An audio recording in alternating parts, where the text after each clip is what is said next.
نحمده ونصلي على رسوله الكريم اما بعد فاعوذ بالله من الشيطان الرجيم بسم الله الرحمن الرحيم رب اشرح لي صدري ويسر لي امري واحلل عقدة من لساني يفقهوا قولي الذين يصدون عن سبيل الله، جو لوگوں کو بھی اللہ کے رستے سے روکتے ہیں.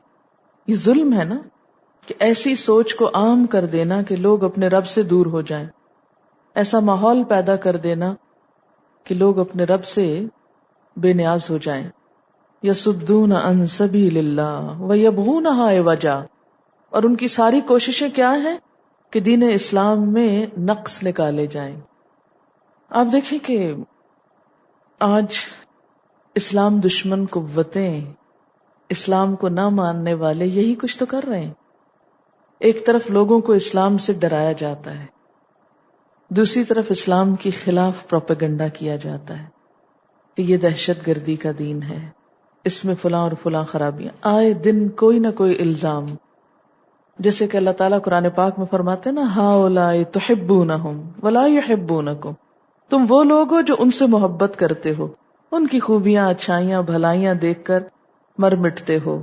ولا یحبونکم، وہ تم سے محبت نہیں کرتے. وتؤمنون بالکتاب کلہ، اور تم ساری کتابوں کو مانتے ہو لیکن وہ تمہاری کتاب کو نہیں مانتے. یصدون عن سبیل اللہ، اس طرف آنے سے لوگوں کو روکتے ہیں، اور دوسری طرف ویبغونہا عوجا، اس کی خامیاں تلاش کر کر کے، ان کے خیال میں جو خامیاں. وہم بالآخرۃ ہم کافرون، اور وہ آخرت کے وہ انکاری ہیں. لیکن ان کی ساری طاقت اور قوت کے باوجود اولئک لم یکونوا معجزین فی الارض، یہ اس قابل نہیں کہ اللہ کے اس پیغام کو، اس کلام کو اور اس دین کو دنیا میں عاجز کر دیں یا اللہ کو بے بس کر دیں. وما کان لہم من دون اللہ من اولیاء، اور ان کے لیے اللہ کے مقابلے میں کوئی مددگار بھی نہیں ہے. انہی مسلمانوں پہ 100 باتیں کر سکتے ہیں لیکن اللہ کے اس دین کو مٹا نہیں سکتے، جسے پیچھے بھی آپ پڑھ چکے ہیں. یریدون ان یطفئوا نور اللہ بافواہہم، وہ چاہتے ہیں اللہ کے نور کو اپنے منہوں کے ساتھ، پروپیگنڈے کے ساتھ اس کو ختم کر دیں. واللہ متم نورہ ولو کرہ الکافرون، حالانکہ اللہ اپنے نور کو پورا کر کے رہے گا اگرچہ کافر کتنا ہی ناپسند کریں، کتنا ہی اس سے خار کھائیں. وما کان لہم من دون اللہ من اولیاء یضاعف لہم العذاب، ان کے لیے دگنا عذاب ہوگا، ان کے لیے عذاب دگنا کیا جائے گا. کیوں؟ اس لیے کہ جو حقیقت کو پہچان جائیں اور پھر اس کا انکار کریں وہ زیادہ بڑے مجرم ہیں. ما کانوا یستطیعون السمع، اور وہ سننے کی بھی استطاعت نہ رکھتے تھے، سننا بھی گوارا نہ کرتے تھے. وما کانوا یبصرون، اور وہ دیکھتے بھی نہ تھے. کیا نہ سنتے تھے؟ حق. اور کیا نہ دیکھتے تھے؟ سچائی. اسی لیے تو جہنم میں جانے والے قیامت کے دن کہیں گے لو کننا نسمع او نعقل ما کننا فی اصحاب السعیر، کاش ہم سن تو لیتے. اور ان کو تو چھوڑیے، آج ہم اپنے مسلمانوں کو بھی دیکھیں کہ دین کی بات سننا بھی گوارا نہیں، دین کی مجلس میں جانا بھی گوارا نہیں. اگر آپ ان سے کہیں کہ ایک دفعہ سنیں تو وہ سننا بھی نہیں چاہتے، کہ کہیں کوئی بات اندر ہی نہ چلی جائے اور ہم پکڑے نہ جائیں، پھنس نہ جائیں. تو کافر بھی حق کو سننا نہیں چاہتے. ما کانوا یستطیعون السمع وما کانوا یبصرون اولئک الذین خسروا انفسہم، یہ نہ سننے والے کسی اور کا نقصان نہیں کر رہے، انہوں نے خود اپنے آپ کو نقصان میں ڈال رکھا ہے. وضل عنہم ما کانوا یفترون، اور وہ سب کچھ ان سے کھو گیا جو انہوں نے گھڑ رکھا تھا. سارے نظریات ختم ہو گئے جو انہوں نے خدا کے بارے میں، کائنات کے بارے میں، اس کائنات کی، یونیورس کی اوریجن کے بارے میں، خود اپنی ذات کے بارے میں، اپنی تخلیق کے بارے میں، اپنی اوریجن کے بارے میں گھڑ رکھے تھے. کیونکہ اس وقت آپ دیکھیں کہ دنیا کا مقبول ترین، پسندیدہ ترین نظریہ کیا ہے کہ یہ سب کچھ ایک اتفاق اور ایک حادثے کا نتیجہ ہے. کبھی اسے بگ بینگ کا نام دیتے ہیں، کبھی کچھ اور ثابت کرتے ہیں. فرمایا وہ سب نظریات سب دھرے کے دھرے رہ جائیں گے. لا جرما، اس میں کوئی شک نہیں، انہم فی الآخرۃ ہم الاخسرون، کہ یہ لوگ آخرت میں سب سے زیادہ خسارے میں ہوں گے. جو دنیاوی اعتبار سے اتنے ترقی یافتہ تھے کہ زمین سے اٹھ کے چاند تک جا پہنچے، لیکن اپنے خدا کو پا نہ سکے، اپنی حقیقت کو دریافت نہ کر سکے، اسی لیے یہ سب سے زیادہ نقصان میں ہوں گے. اس کے برعکس ان الذین آمنوا وعملوا الصالحات، وہ لوگ جو ایمان لائے اور جنہوں نے اچھے کام کیے، واخبتوا الی ربہم، اور اپنے رب کی طرف جھک گئے. اخبات کا معنی جھک جانا، عاجزی اختیار کرنا. خبیث القلب کہتے ہیں شکستہ دل انسان کے لیے، یعنی اپنے رب کی کوئی بھی بات سن کر ان کو ماننے میں کچھ بھی مشکل پیش نہ آئی.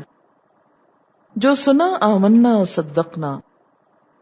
ہمارا حال کیا ہے؟ ایک ایک بات کے لیے ہمیں اتنے لاجک پیش کرنے پڑتے ہیں. آج ہم مسلمانوں کا حال یہ ہو گیا، ہمارے لیے اتنا کہنا کافی نہیں کہ یہ رب کا حکم ہے. ہم کہتے ہیں ثابت کرو اس میں کیا فائدہ ہے. ہم نہیں مانتے عذاب قبر ہے، ہم نہیں مانتے دوبارہ اٹھایا جانا ہے، ہر چیز کی دلیل مانگتے ہیں. تو یہ اخبات کے خلاف ہے. جب ہم نے مان لیا کہ قرآن سچی کتاب ہے، جب ہم نے کہہ دیا کہ رسول سچے تھے، اور ہم نہ بھی کہیں، ان کے تو دشمن بھی ان کو سچا کہتے تھے، تو پھر آرگیومنٹ کی اور بحث مباحثہ کی اور ان سب چیزوں کی ضرورت ہی کیا رہ جاتی؟ کیا اتنا کافی نہیں کہ ہم نے سنا اور ہم مان گئے؟ اور جب تک ہمارے اندر اخبات نہ ہو، ماننے کی خو نہ ہو، اپنی بندگی کا اعتراف نہ ہو، عاجزی نہ ہو، اس وقت تک اللہ کا قرب پا نہیں سکتے. اولئک اصحاب الجنہ، یہ ہیں جنت والے لوگ، ہم فیہا خالدون، وہ اس میں ہمیشہ رہیں گے. معاذ بن جبل سے روایت ہے، آپ صلی اللہ علیہ وسلم نے فرمایا، کیا میں تجھ کو بتاؤں کہ جنت کے بادشاہ کون لوگ ہیں؟ میں نے عرض کیا کیوں نہیں؟ تب آپ نے فرمایا کہ جو شخص ایسا ہے کہ غریب ہے، کم مرتبہ ہے، کمبل کی 2 چادروں والا، لوگوں کے دلوں میں اس کی کچھ اہمیت اور وقت نہیں، اور اللہ کے نزدیک یہ ایسی قدر و منزلت رکھتا ہے کہ اگر کسی بات پر قسم کھا بیٹھے تو اللہ اس کو پورا کر دے. یعنی اللہ کے ہاں اس شخص کی بھی بڑی وقت اور بڑی قدر و قیمت ہے کہ جس کا ایمان مضبوط ہے، خواہ اس کی دنیاوی حیثیت کچھ بھی نہیں، اس کے پاس اچھا لباس نہیں، اچھا کھانا نہیں، اچھا گھر نہیں، لیکن دل اللہ کی محبت سے کوٹ کوٹ کر بھرا ہوا ہے. اخبتوا الی ربہم، سب تکلیفوں اور دکھوں کے باوجود کوئی شکوہ نہیں. کیونکہ عموماً یہ ہو جاتا ہے نا کہ جب کوئی دکھ تکلیف آ جائے تو ہم کہتے ہیں ہمیں اللہ تعالیٰ نے کیا دیا ہے کہ ہم اس کے آگے جھکیں. ایسے گستاخانہ جملے بولنا شروع کر دیتے ہیں.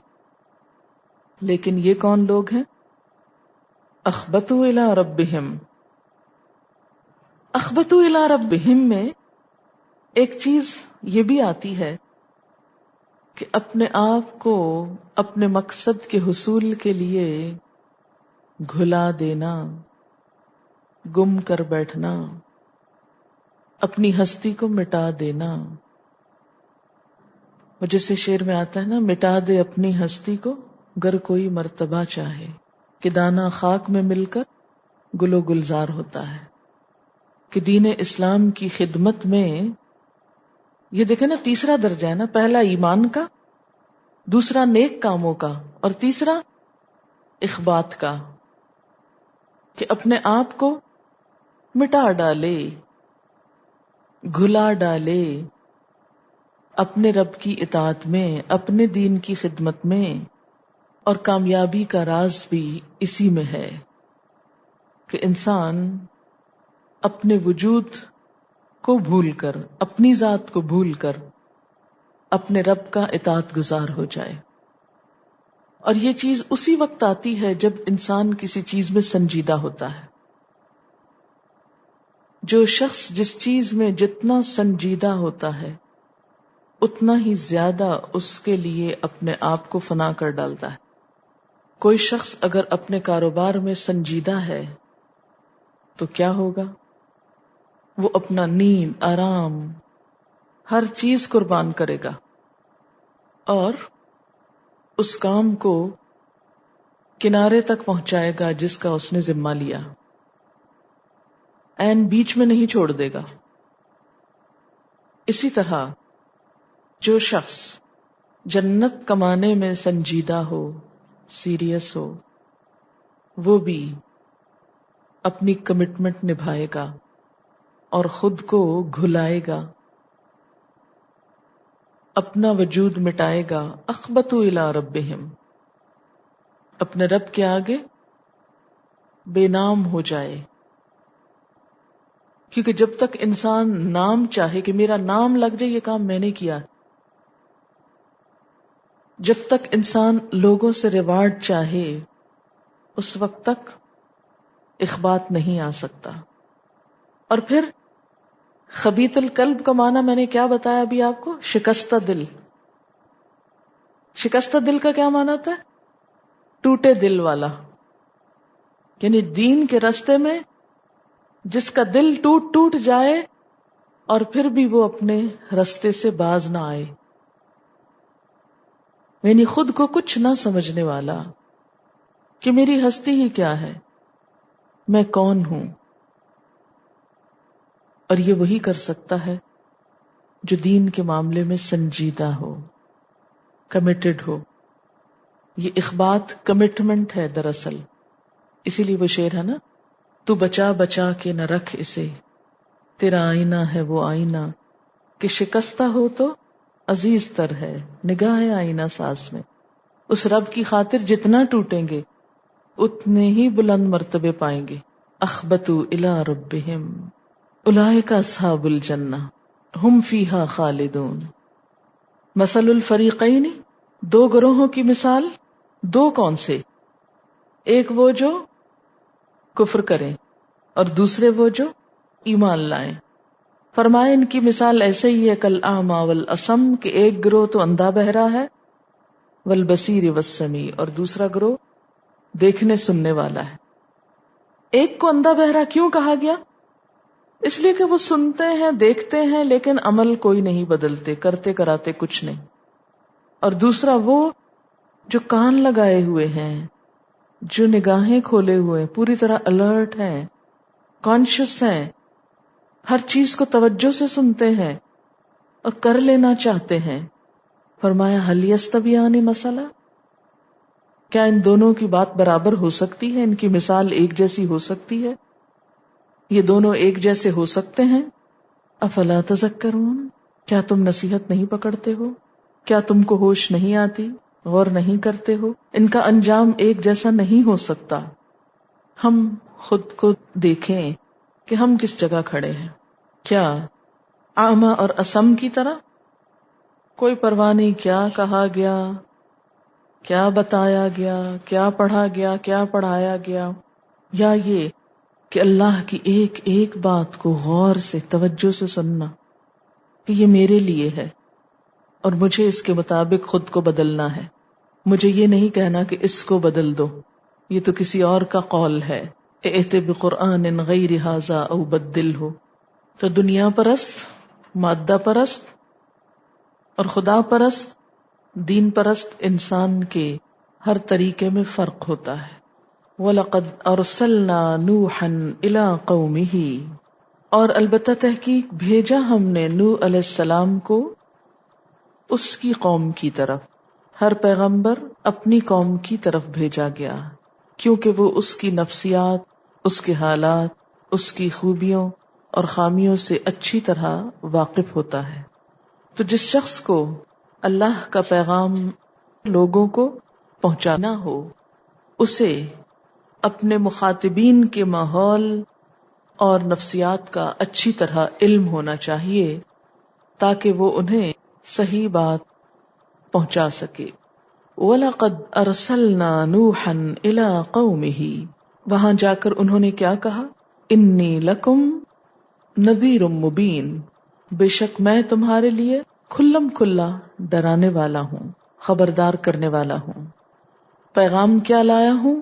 اللہ تعبدوا الا اللہ، کہ تم اللہ کے سوا کسی کی عبادت نہ کرو. وہی پیغام جو نبی صلی اللہ علیہ وسلم لے کر آئے تھے، جس کا ذکر سورۃ ہود کی دوسری ہی آیت میں ہے. کتاب احکمت آیاتہ ثم فصلت من لدن حکیم خبیر اللہ تعبدوا الا اللہ. تمام انبیاء نے یہی پیغام پہنچایا.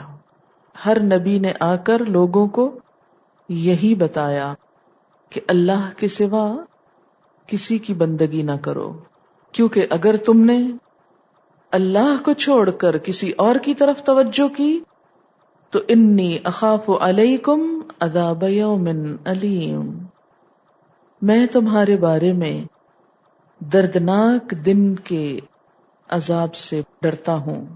یومن علیم، دردناک دن، مراد ہے اس سے قیامت کا دن. اس دن کے عذاب سے ڈرتا ہوں تمہارے نہ ماننے کی وجہ سے. فقال الملأ الذین کفروا من قومہ، تو اس کی قوم کے جن سرداروں نے کفر کیا تھا وہ کہنے لگے، ما نراک الا بشرا مثلنا، ہم تجھ کو اپنے ہی جیسا ایک انسان دیکھتے ہیں. یہ قوم کا جو لیڈر طبقہ تھا اس کے اعتراضات میں سے پہلا اعتراض تھا کیا؟ کہ تم ہمیں اپنے ہی جیسے تو ایک انسان نظر آتے ہو، پھر ہم تم کو پیغمبر کیسے مان لیں؟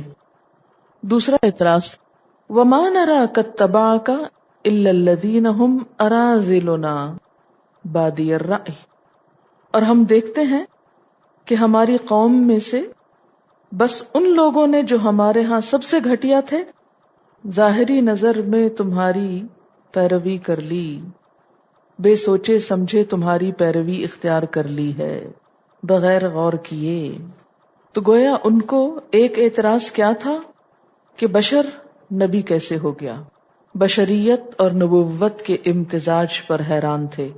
اور دوسری بات، ہماری قوم کے کم تر درجے کے لوگوں نے یہ پیغام قبول کیا ہے. اگر واقعی یہ بہت عمدہ پیغام تھا تو بڑے بڑے عقل مند، مالدار، جاہ و مرتبے والے لوگوں کو اس کا فالوور ہونا چاہیے تھا.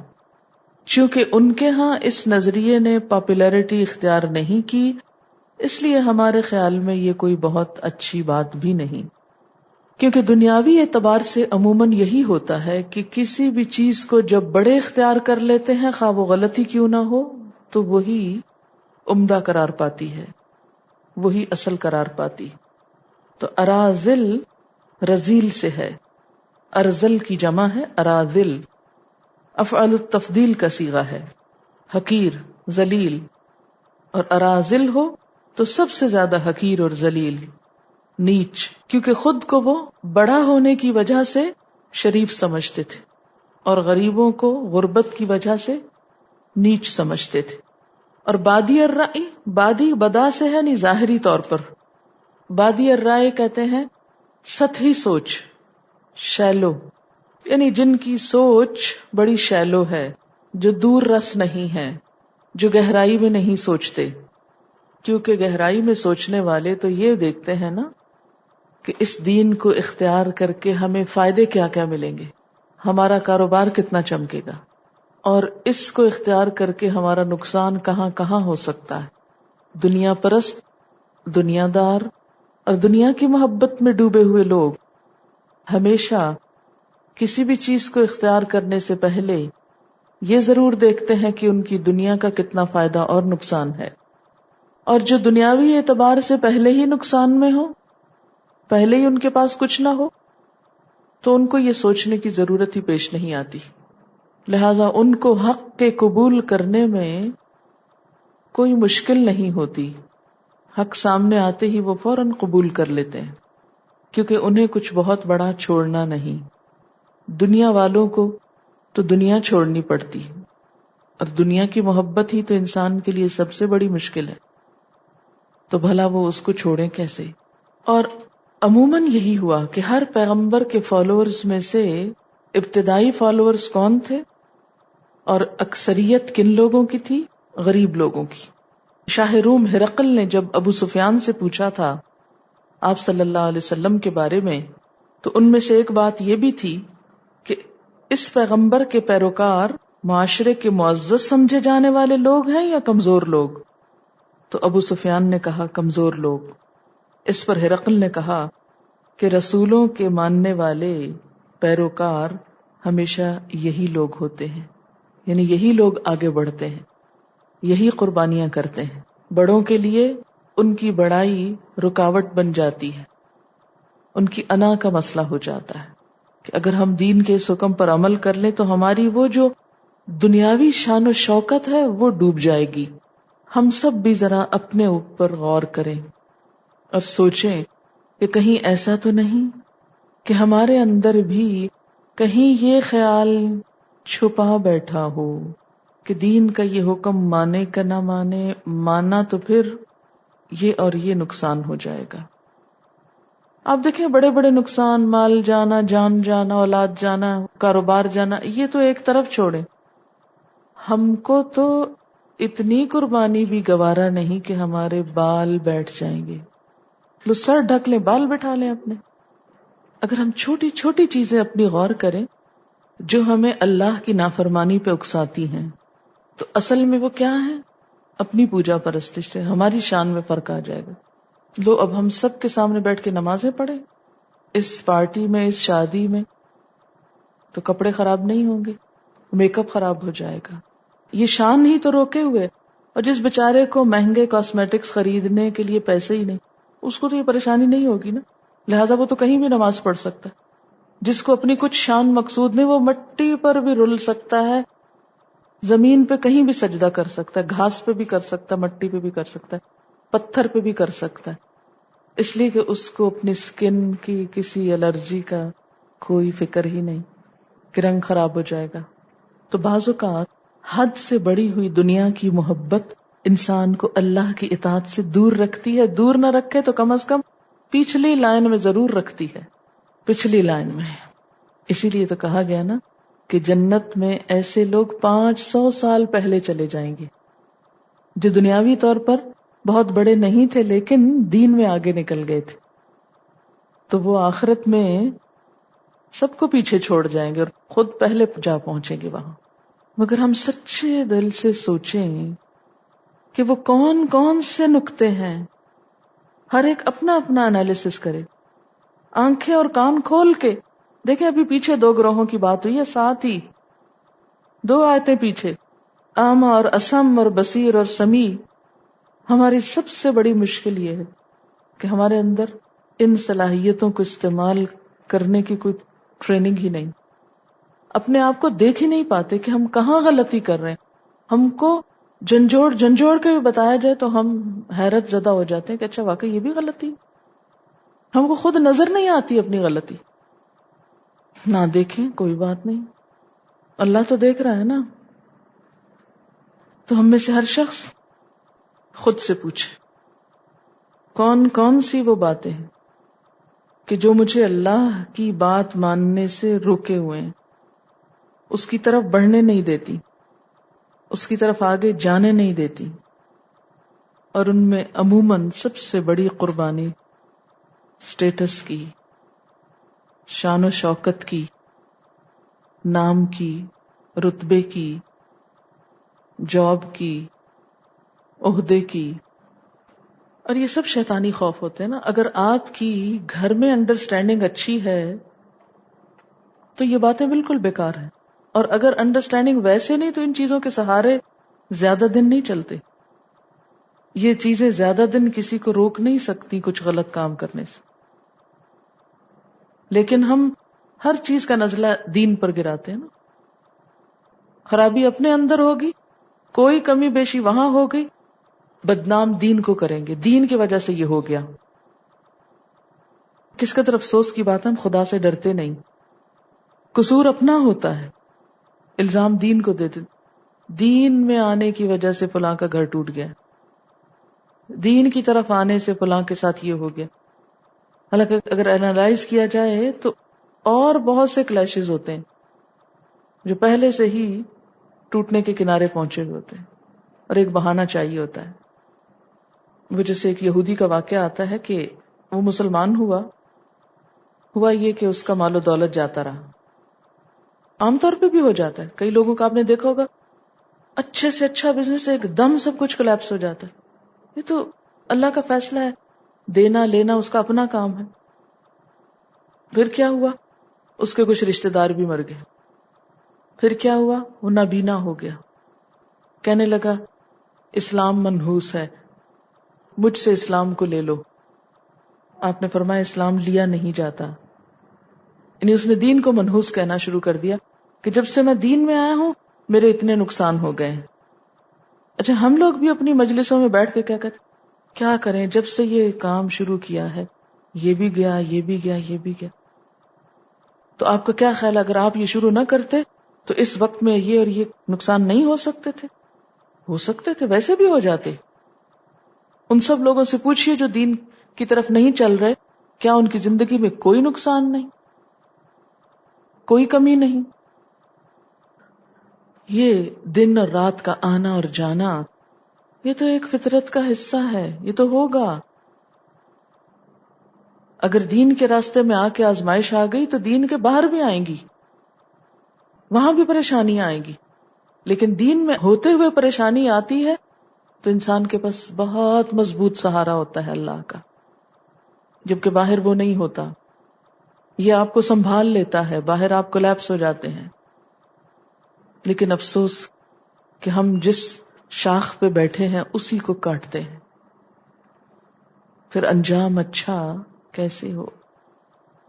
تو بہرحال یہاں کیا ہوا کہ ان کی قوم کے سرداروں نے کہا، ایلیٹ نے کہا کہ تم ہمارے ہی جیسے ایک انسان ہو اور تمہارے فالوورز کوئی بہت اچھے لوگ نہیں ہیں، کوئی بڑے لوگ نہیں ہیں. کیونکہ بڑے لوگوں کی تو مجلسیں ہی الگ ہوتی ہیں نا، اس میں چھوٹوں کا کیا کام. لہذا ہم ان غریبوں کی مجلسوں میں آ بیٹھے تو ہماری شان کے خلاف ہے. ایسا دین ہم تو قبول نہیں کر سکتے جس میں ہم کو اپنے اسٹیٹس سے نیچے آنا پڑے. وَمَا نَرَى لَكُمْ عَلَيْنَا مِنْ فَضْلٍ بَلْ نَظُنُّكُمْ كَاذِبِينَ. اور ہم تمہارے لیے اپنے اوپر کوئی فضیلت نہیں دیکھتے بلکہ ہم تو تم کو جھوٹا ہی سمجھتے ہیں. اور یہی کچھ معاملہ حضور صلی اللہ علیہ وسلم کے ساتھ بھی پیش آ رہا تھا. مَا نَرَى لَكُمْ عَلَيْنَا مِنْ فَضْلٍ. اچھا، وہ فضیلت کا معنی کیا سمجھتے تھے؟ کہ کوئی دنیا کی شان و شوکت ٹھاٹ باٹ ہو تو پھر ہم سمجھے کہ ہاں یہ ہم سے اچھے ہے. کیونکہ ہم جب کسی کو اپنے سے بڑا سمجھتے ہیں تو کیا ڈھونڈتے ہیں اس میں؟ کون سی علامتیں دیکھتے ہیں کسی کی بڑائی کی؟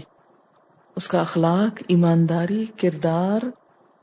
نہیں، کچھ اور دیکھتے ہیں. تو جب ناپنے کے پیمانے ہی مختلف ہیں تو پھر فضل کہاں سے نظر آئے؟